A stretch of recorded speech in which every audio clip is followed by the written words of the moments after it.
Hi, I'm Sarah Beth Goer. And I'm Jennifer Jill Araya. Welcome to the Crafting Audiobooks podcast, where we discuss the art and craft of audiobooks, and we aim to go deep quick.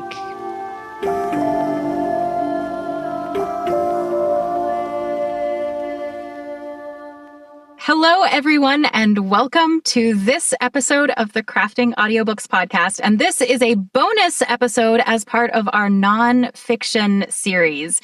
We are thrilled and overjoyed to have actor and incredible audiobook narrator Dion Graham here with us today. Dion, welcome. Hello. I'm so pleased to be with you guys. Thanks for having me. Yeah, we're so glad to have you. And before we dive into the first question, Sarah is actually going to tell a little backstory about us inviting you. Oh.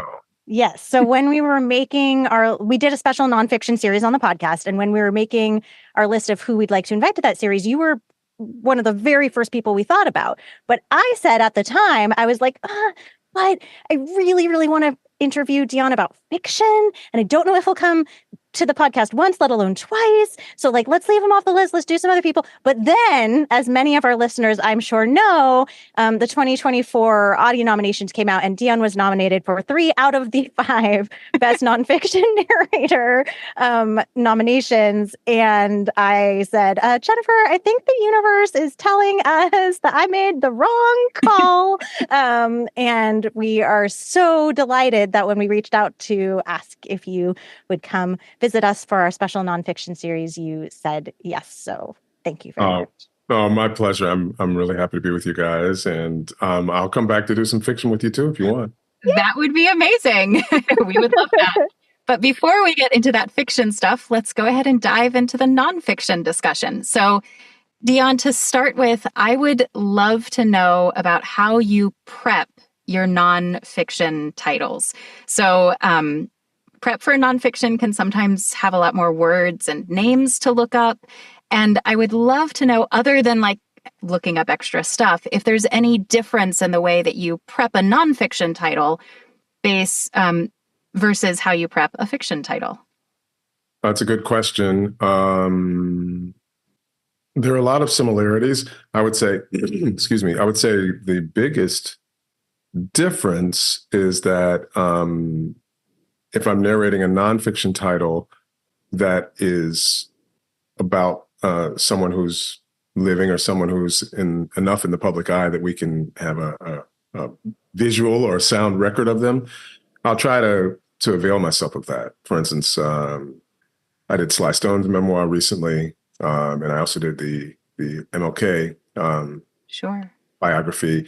And so, it's useful. It was useful to go listen to a few interviews that they did for all kinds of reasons, just for texture regarding them, to hear how a person's expressing themselves, to, just find out more about what they're like. So that's one thing that's different than if I'm doing a fiction title. It doesn't mean, and I think this is important too, it doesn't mean that with nonfiction, you're not using your imagination, because I think everything is coming through your imagination anyway.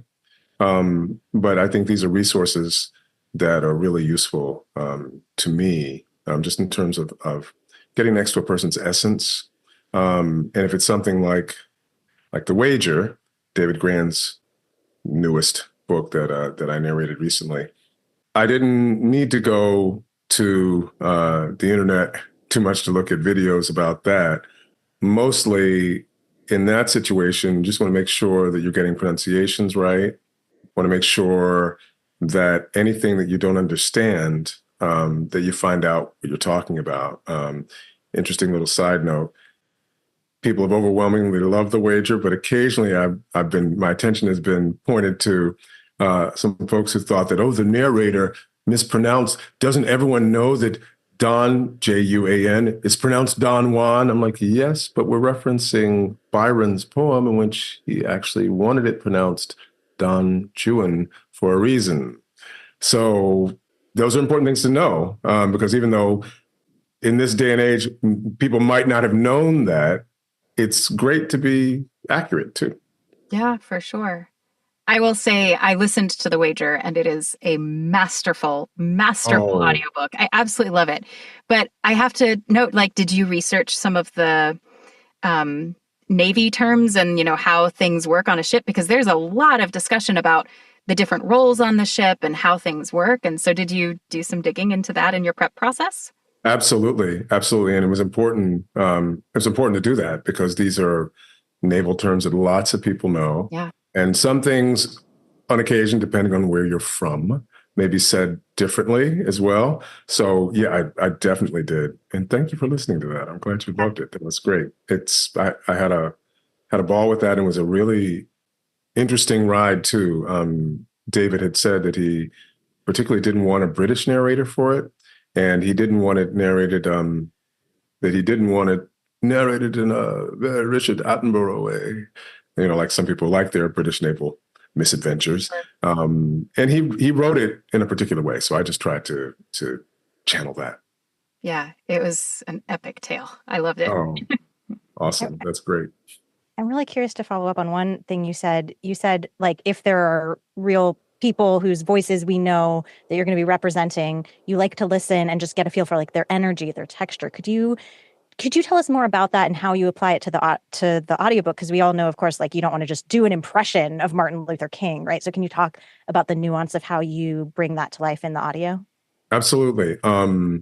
Yeah, I mean, speaking about just what I do, I'm almost never, in fact, I want to say never and leave a little space for almost in there, trying to do an imitation of someone.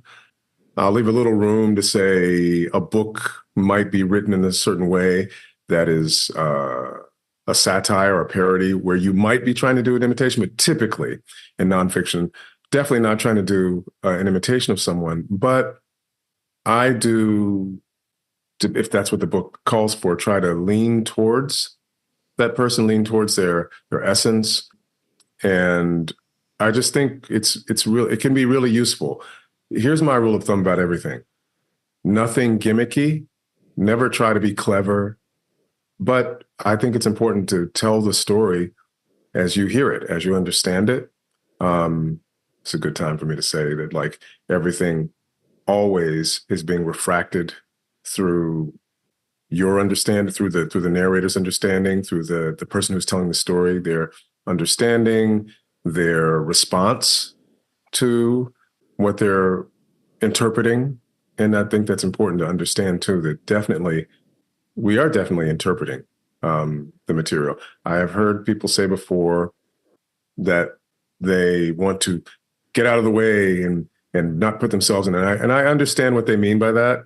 And I think it's important that we're always trying to honor what the author is talking about, what the author is trying to tell us, or question us or leave us with.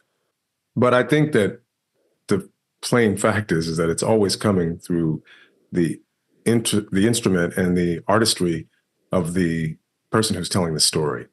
And I don't think there's any need to be afraid of that, as long as you aren't trying to be clever or trying to, spin it for your own sake rather than for art's sake, so to speak. Does that make sense?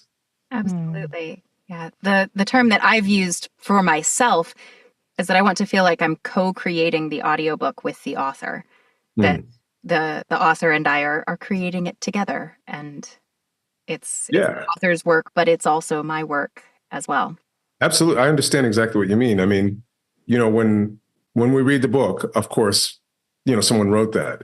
But as soon as we lift it off the page in a different medium, it's a collaboration, and it's necessarily it's a collaboration. It's just a collaboration. I think there's no what's the word I want? There's no conflict about that as far as I'm concerned.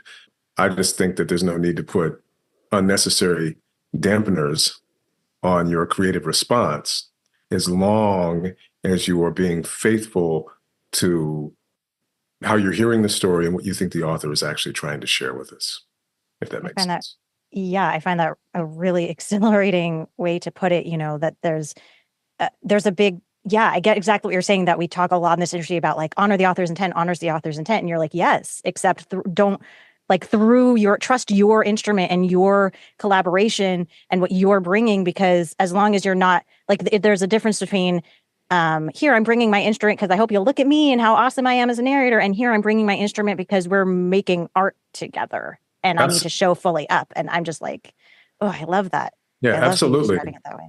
Thanks so much. I just think I think it's really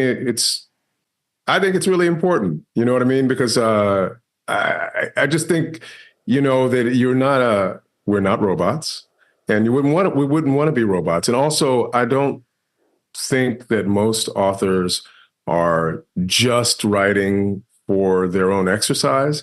I think they're sharing things that think are important, or they're trying to tell us something about who we are or where we are, or asking questions about something that has to do with us being alive.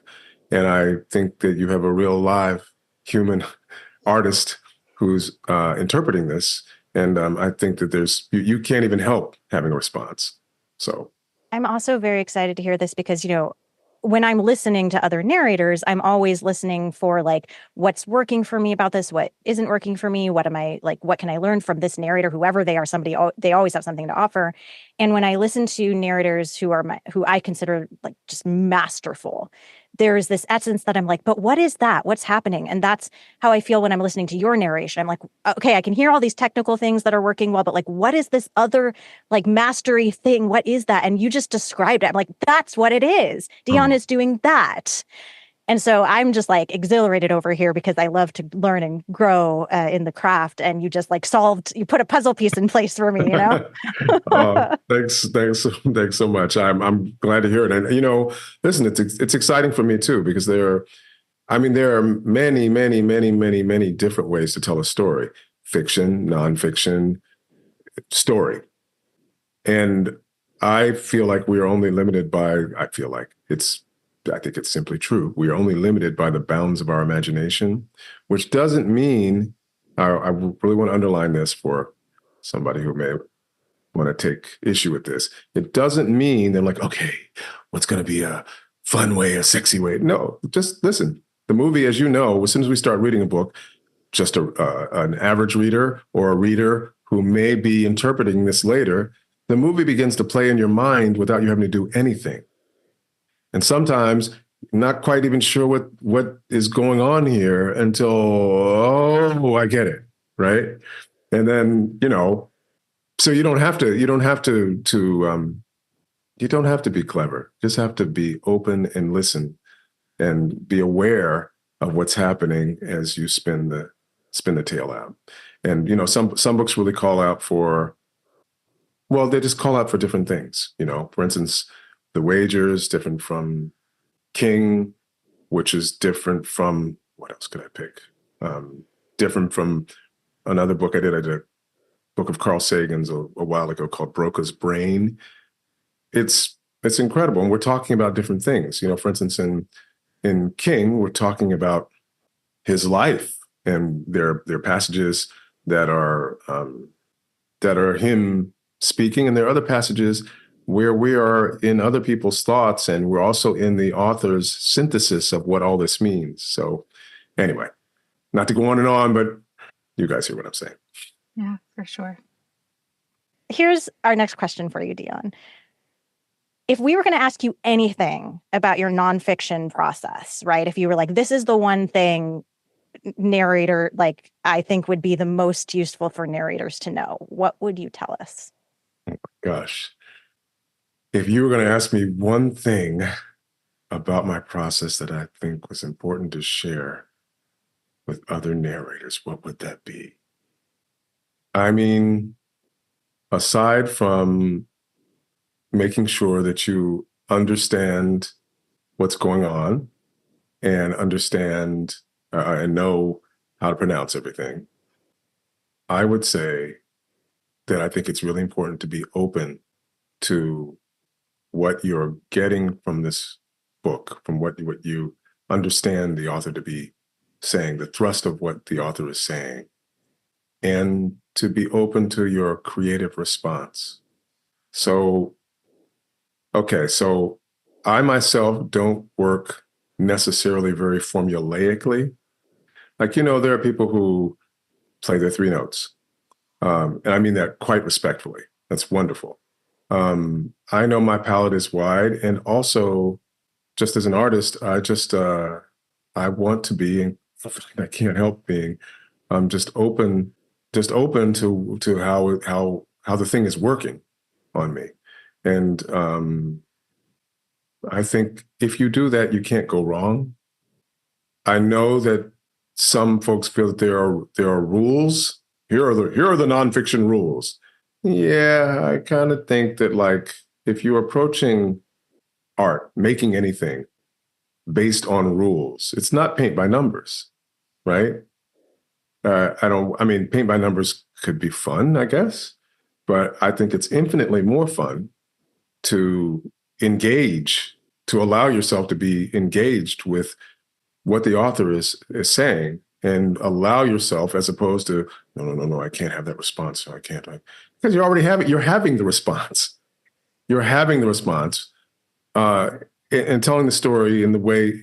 So since you're having the response, I don't see any reason to try to filter that out, as long as it's not contrary to what you understand the story to be, what the author is trying to say. Does that make sense? Yeah, I hear you describing, like, if somebody goes, but Dion, isn't the author's intent important? Right? I hear you saying, like, yeah. And the way you work with the author's intent is that you bring what you understand the author to be saying, and you trust that. Yes, that is exactly what I'm saying. And let me just clarify a little bit for anybody who might not have quite gotten it. I don't mean, let me see what's in my bag that I can bring. No, you don't have to do any of that. It's just that, like, let me try to pull things from things.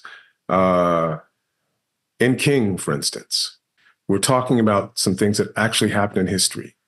And we're talking about an actual human who was as dimensional as all of us are, with the fullness, the ups, the downs, the flaws, the virtues that all of us have in life, but someone who actually had that. And, you don't have to think. It's not that you have to think about it. Just be open to not shutting things down. I guess that's what I would say. With Sly Stone's memoir, thank you. I just finished listening to myself. I highly recommend it. I think it's really worthy. Pleased about it. But as I was doing it, yes, I remember. I'm like, oh yeah. But then when I listened to it, I was like, did you narrate this? Because here's the thing: is that I wasn't aware that, like, there were times when I was sort of refracting from the younger Sly Stone that many of us who are familiar with Sly and the Family Stone are familiar with. And his music and what was happening then, to the much older person who's gone through a lot of things, who's, a much older person now. And that was being reflected in my voice, because it's all first person as well. So I think it served really well. And I just want to encourage everyone to allow for yourself to just tell the story and be open to your creative response. I love that. It's not a put upon decision of, I'm going to do this. It's allowing yourself to organically react to what the author has to say and show those very organic, real, authentic reactions as you're doing the work. If they come up like that, wait, I shouldn't say that. Yes to what you said. And because I'm imagining someone out there being like, you mean, like, if it's old, give an old voice? I don't know. I'm not saying do that. I'm just saying be open to whatever may come up. And guess what? If you find that, like, that's not quite right, guess what? We can go back and change it to what you think works better. The advantage of working in a non-live medium. Exactly. But I hope that's useful. I just hope that's useful to folks, because I just hope it's freeing. I would say be free. That's what I'm trying to say. Be free. Absolutely. Well, moving to a more sort of technical and, I guess, intellectual thought about the process. When we're looking at a fiction book, the author has carefully selected the characters and sort of has this this story that you're guiding us through. And nonfiction books don't always have that. Sometimes in the Wager, it's a lot messier and there are way more characters than a fiction narrator or fiction author would ever put into that, book if they were telling it as a fiction. And then sometimes we get those books that don't have any characters at all and are just trying to get across a story, point of some sort. So I would love to know, what do you do differently as you're narrating a nonfiction piece to help guide the listener through the complexities? Because we don't have that character-driven storyline to hang on to the way we might in a fiction. That's a great question. It's a great question. Well, again, I would say, just speaking for myself, I don't work very formulaically. It just depends on the book. I just try to be in response to the book. Books are crafted differently. Some books are crafted in a so-called traditional, well-made way, although I don't even know what that means because, I've been an avid reader since I was a little kid. And even as I say, I'm like, oh, that's not true. Books can be different. Books are different. Books are different. Some books are linear. Some books are completely nonlinear. Some books are like in 9 different dimensions, even if they're nonfiction, depending on who's telling the story. So I would say this is important, I think, if there are ideas that are complex, that are spinning into other ideas that are also complex, you have to make sure, however you're telling it, make sure that you are making it legible for us to, and legible is maybe not a good word, but easy enough for us to follow. So I personally always think that in all things, simplicity is good. So how do we get simplicity? Again, not by, okay, I'm going to make simplicity now. No, but just by really being available to whatever is actually going on. So if you're telling the story, if I'm telling the story and I'm trying to explain to you, I'm looking at a bottle right now in the room that I'm in. I'm trying to explain to you what's going on in this bottle. I can't do it all at once. So what I want to tell you about is that it's metal and it's cylindrical, silver in color, modeled on the bottom. Let's just pick that one sentence. I can't tell you about everything all at once. We have to walk our way through whatever it is. Now let me try to, let me see if I can do this experiment. Excuse me one second. Let me see if I can do this little experiment well. Now I'm making up a nonfiction about this bottle I'm looking at. I'm going to tell you something about what I perceive the essence of this bottle to be. This bottle, which has many stickers suggesting bubbles and flow on it, which perhaps echoes the bubbles and flow that may be happening on the inside. Just pausing for that little phrase there. So that tells us a lot. That's telling us a lot. And it's telling us a lot, not just literally about what the bottle is, but also about ideas about it, right? We still have to work our way through it. Now, I don't mean laboriously. I just mean sometimes you have to take your time, right, to make sure that's clear. Other times, it's with the speed of thought or the speed of water or the fluidity of water, I should say. But it depends on the piece and it depends on how you're receiving it. But I do think it's important to let us take the ride with you, if that makes sense. The concept of letting each thought lead logically to the next, right, and not trying to rush that. Yeah, it's funny. Sorry, please go ahead. No, I didn't want to interrupt you. all I wanted to say was someone paid what I felt was a great compliment to something I did a while ago, or some things they listened to, and they were saying, I like how you're not afraid to take your time. I like how you are willing to let it be whatever you feel it is, whatever it seems to be. And though I hadn't thought about particularly trying to do that, I was glad to hear that, actually, because it's important sometimes. Excuse me, in the editing process and also in the making things process, sometimes people can get concerned that, oh, is it going to be too much time? Oh, is it going to be outside of factory settings about how long we're supposed to pause or how long we're supposed to, or how we're supposed to do this? And I say, you really can't be worried about those things. Your job is just to be true to what we are doing, and that's that. If we're talking about witnessing John F. Kennedy's assassination. I mean, I didn't mean to take the pause I just took, but hello, that may be what it is. And I can imagine someone somewhere might wonder, should we tighten that? But I suggest that, like, unless there's a very good reason why you're doing the whole book, like the whole narration like that, it just shouldn't be an issue. It is what it is, and it's for not only a good reason, but an important reason that is full of integrity, if that makes sense. Mm-hmm.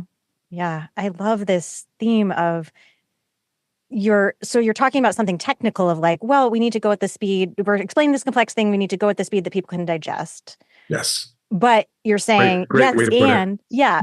Well, I actually like the legible. Like, I understand it's not the actual accurate word, but it actually made very clear what you were saying. Like, make it legible for people; they can follow.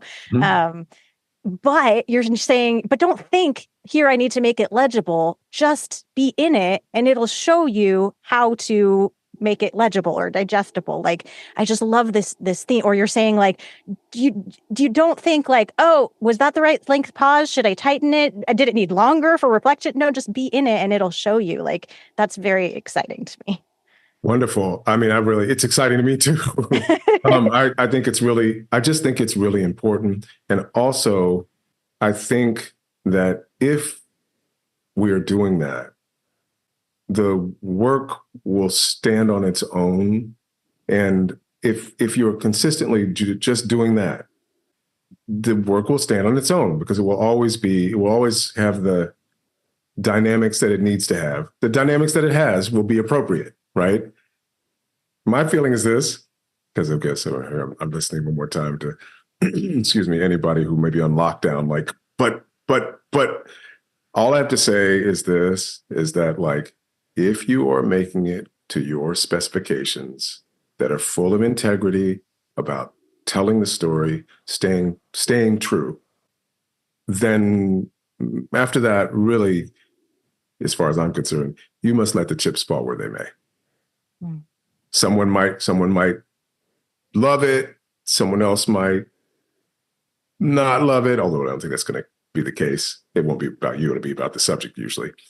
But, really, you must make it the way you think it must be made, the way it makes sense to you, the way that it calls out to be told. And of course, again, there are a million ways to tell a story, right? So I'm not saying this or this. I'm saying there are a million ways, but really what as far as I'm concerned, we want to do, and what I always want to do is I want to open channels so that I'm telling it in a way that is authentic to the story we're trying to tell. This is my follow-up question about this. Yes, ma'am. It strikes me that in order to do that well, right, the artist needs to trust and value themselves so deeply that they can just let themselves be. They're not like, am I enough? Should I tap dance over here? Right. And so the follow-up question is, what is your advice to other actors and narrators to settle into their bodies and trust themselves that deeply that they can let the book move through them with that much, I guess, trust, surrender? That is a great question. And it's funny, as you asked that question, I noticed myself what was happening. As you were asking that question, because I was so following you and I so understand exactly what you mean, it could not help but inspire a deep breath in myself and just release. So that's one thing. I mean, really, it's funny. I really do believe in KISS. Keep it simple, sweetheart. Because I do think it's so important. But one thing, and some people will maybe be like, really? But I'm going to say it, and that is in a way, know that breath is everything. And so what I mean to say about that is this. So let me speak about my own practice. Before I begin a book, sometimes when I'm in, I don't need to do this, but I think it's great to at least take a deep breath before you begin. so that you can be centered and be as open as possible to be as present as possible in this moment, right? And when I begin a book, I try to, I don't want to, again, nothing's formulaic for me, but I do think it's valuable, this and other areas of life too, to take 3 deep breaths and release each one so that really I can be as centered as possible in whatever is happening this moment. That's one thing. Another thing I would say is just to realize that this is like everything that we're doing over and over again, or that we're on a road to doing, is a practice. And so hopefully we're continuing to grow and expand in all ways on the road of our practice. So, you will find out, we will find out, I'm continuing to find out after these many years, what is and what is interesting to me, and what is also useful and what is not. So I want to say, be patient with oneself. If you find that, like, oh man, I drove the truck all the way off the road there, and that was not what needed to happen, because it was not.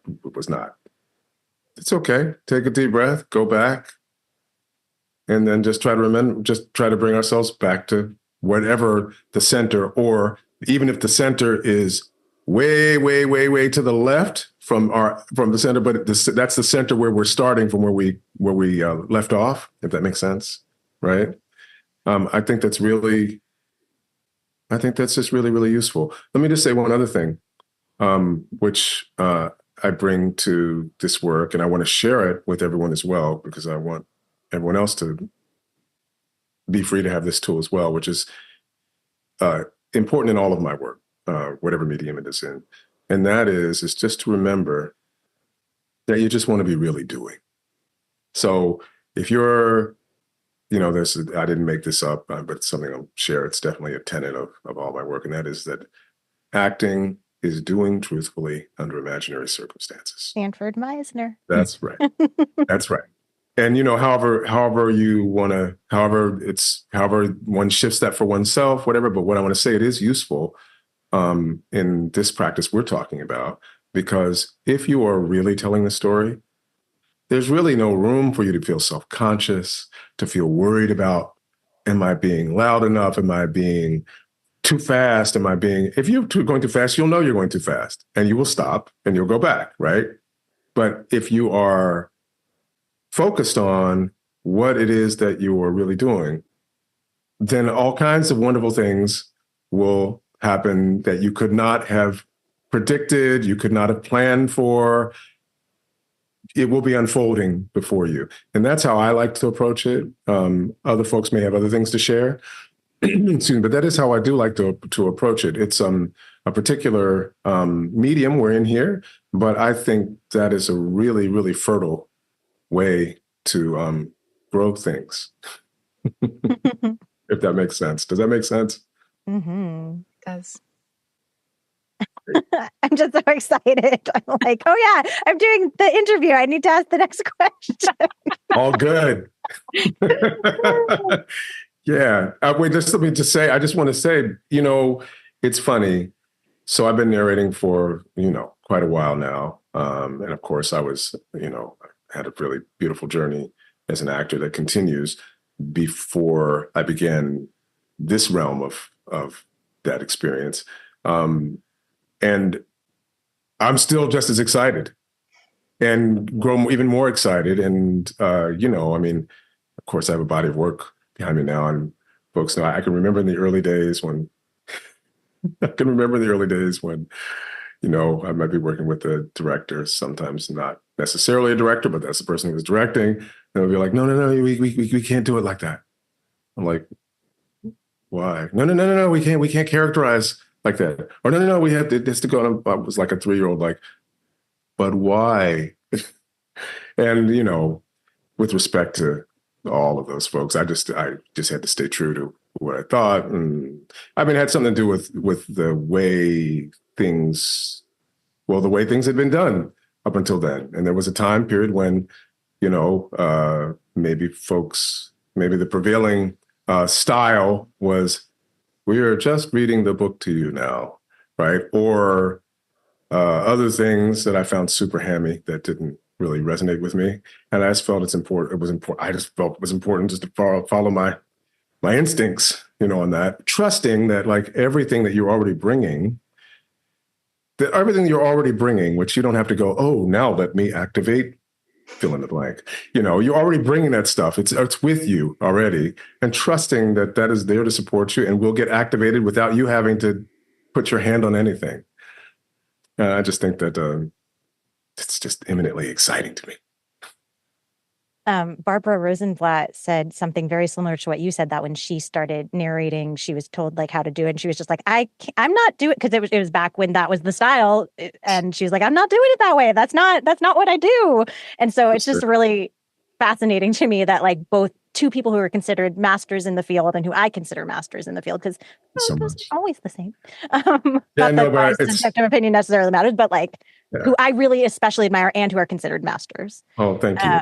Both had that same like, no, I'm trusting my instinct and my way and bringing, and I'm changing the art. I'm changing how we define this art. Yeah, by doing, by interpreting, channeling, telling, whatever you fill in the blank in the way that is in your estimation, in your gut, true to the material and in response to the material.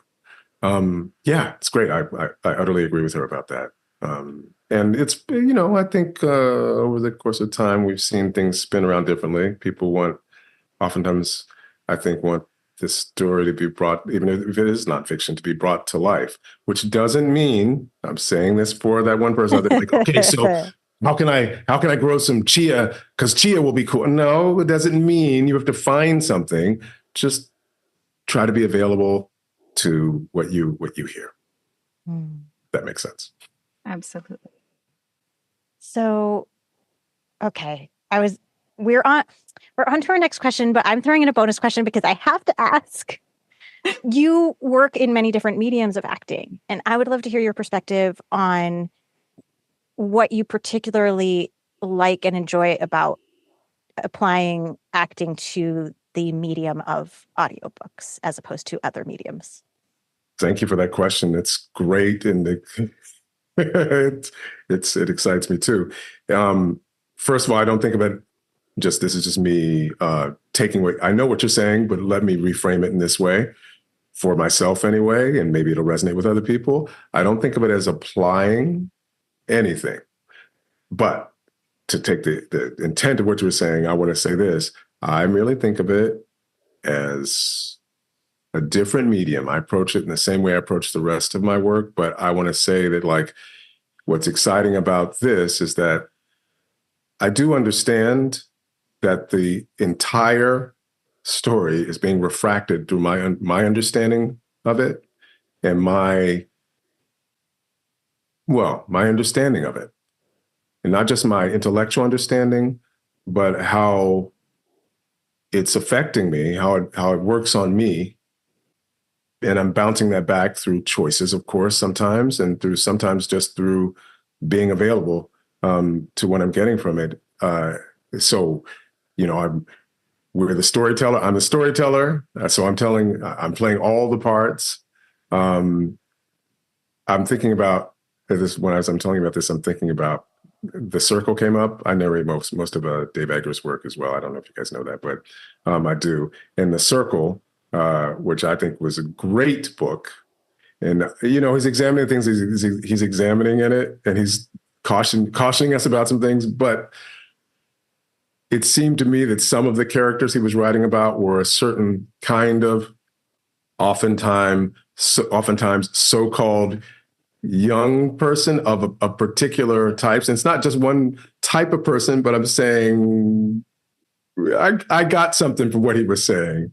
And I allowed for that somewhat satirical take on some characters to be reflected in that. And it's been interesting. every now and then. I don't pay too much attention to. I don't pay too much attention to. I don't always read a lot of stuff about it, but people will draw my attention sometimes to things that are being written or something that somebody might say. And usually the people who had a strong reaction, like why that, were people who maybe might be that person. But yeah, I would say, yeah, I think that's all that's exciting to me. That's just really exciting to me. That makes sense. Did I answer that question? Did I answer your question? Yes. I was hearing you say that something that's special about the audiobook medium is that the entire story is filtered through your understanding. And you get to play all these characters that you wouldn't necessarily get to play in other mediums. Yeah. And yes, that's true. And I mean this, first of all, I mean it in not I'm in control of it. I don't mean it like that at all. I just mean, I actually see it as a kind of awesome responsibility. Mm-hmm. But what I was going to say is just that everything you said, and also the ideas, sometimes I've had authors tell me before that they're like, wow, I wrote this and I didn't really realize, because after I listened to you read it, I was like, yes, that is what I was trying to say, but I didn't know I was trying to say that actually. But, as readers, as listeners, as receivers of things, your own imagination, your own intellectual faculties, your own emotional faculties are pricked. They're inspired by great works that you're coming in contact with. And I'm just really struck by that. Not that I'm like, okay, now I'm going to try to be, not at all. It's just that I realized that that is exactly what happens. It's exactly what happens. All right. I will finally actually move on to our last question that I was, logistically just talking about trusting, the flow and what's happening in the moment, Sure. I mean, all these are good, actually. I was just going to say, I know you guys have your own typical format and you guys will do what you want, but I just want to say, I don't know, maybe a special bonus that this is a slightly longer episode. No, I'm just kidding. I mean, we're going to keep everything in for sure. Okay, so we're moving on to the final official question, and this is a question that we all answer. And the question is, what's exciting you about the craft of audiobooks right now today? And you can answer from a nonfiction slant if you want, or you can answer about audiobooks in general. And I'm going to have Jennifer start. Sure. Jennifer, what's exciting you today? Yeah. So yesterday I finished listening to a nonfiction book. I do a lot of nonfiction listening because a lot of my narration work is fiction. So in my personal listening time, I don't always enjoy listening to fiction. I do lots of nonfiction listening.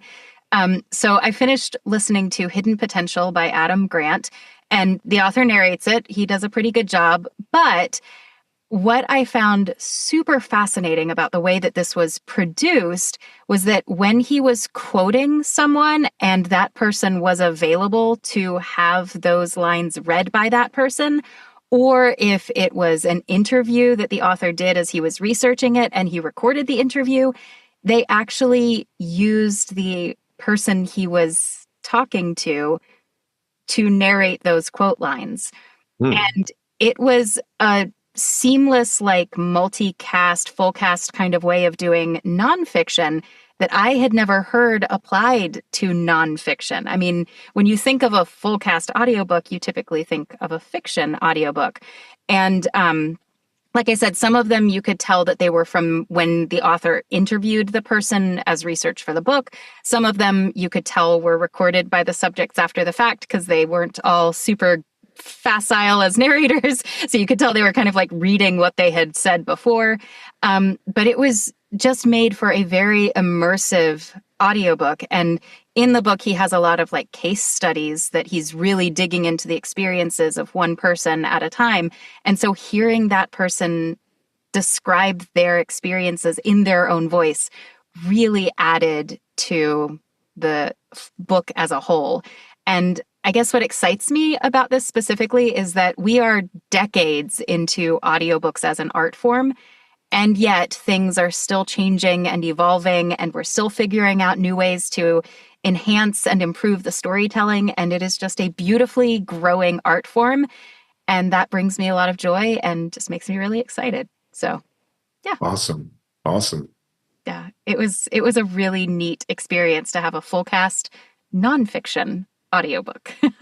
Yeah, I haven't heard one either. That's really cool. And I love that whoever was producing it like took the time and effort and attention and care. Yes. Instead of just like, oh, got to put it through the grindstone. This is how one does a nonfiction. Right. Yeah. It was Julie Wilson at PRH who produced this particular one. Well done, Julie. Yeah. So, Sarah, what about you? What is exciting to you about the craft of audiobooks today? So the thing that's exciting me is less like a realization and more I'm amusing. I have a musing to offer today. So I was like, what exactly is the difference between when we read fiction stories about characters' lives versus reading a memoir or biography about characters' lives, like a nonfiction, right? Because Dion, as you were saying earlier, like fiction, nonfiction, they're both stories. In both cases, the story has been shaped very purposely for the listener. And in both cases, they can teach us something about what it means to be human. So like, what is the advantage of a fiction story versus what is the advantage of a nonfiction story?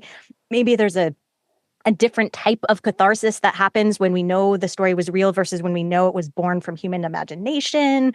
Or maybe it's just exciting that humans can birth stories in many different ways. Or, I read a quote about somewhere on the internet about like, well, with nonfiction, we start with the events and we form meaning. And with fiction, we start with the meaning and we form events. And maybe it's just exciting that humans create stories from both sides. Like, I don't know. I don't have answers, but I'm excited by these wonderings today. Wow. I find that utterly exciting too. I agree. I agree. Well, if either of you have any like insights, like thoughts on that, I'd love to hear your, ideas because I don't know, but that quote. No, I mean, please go ahead. Go ahead. I was just going to say that quote that you just said about, nonfiction, you start with the events and form meanings, and fiction, you start with the meaning and form events. Like that is a really beautiful way of looking at both sides. But both of them are events, stories, and the meaning and the underlying why behind them. That's really cool. Yeah. Good stuff. All that. I think it's, all that is, all that is really exciting and interesting to me too. And it's funny because what both of you have shared, you haven't asked me yet, but I'm going to assume you're going to ask me. So I'm going to we're about to. Yes, go right ahead. So I was going to say, that is really exciting to me. And I guess one thing that I'm really excited about the craft of this practice, the exploration, is that I just feel like more and more as growth happens, there's more and more embrace of this as the art form that it is. And what I love is hearing narrators talk about it or challenge themselves, depending on where, because folks are coming from all different places. Some people coming to narration from an acting background, some people are coming to it from a non-acting background. But just, I love the fact that it feels to me like it's being embraced more for the art form that it is, rather than just an information delivery system. Because I find that's just exciting and interesting. And I think also very, very, very enticing to listeners and people who love literature, whether it be fiction or nonfiction. So I think that's great. And I would say I was going to say anyone, but let's just say I want to say to everyone, keep doing that. Keep doing that. I oftentimes feel too that like, as soon as you feel like, oh, okay, yeah, I got this. I know exactly how. Great. But maybe it's good to be like, I don't know. Let's ask the question, see what we find out. Dion, thank you so much for all of your insightful and exciting thoughts today. Thank you for being here with us for the final bonus special episode of our nonfiction series. Thanks so much. I'm really delighted to be with you guys and delighted to be with all your listeners out there. Thanks so much for having me. I really appreciate it. Thanks so much for listening to Crafting Audiobooks. We've been your hosts, Sarah Beth Goer and Jennifer Jill Araya. Wishing you happy audiobook listening and or crafting. Bye for now.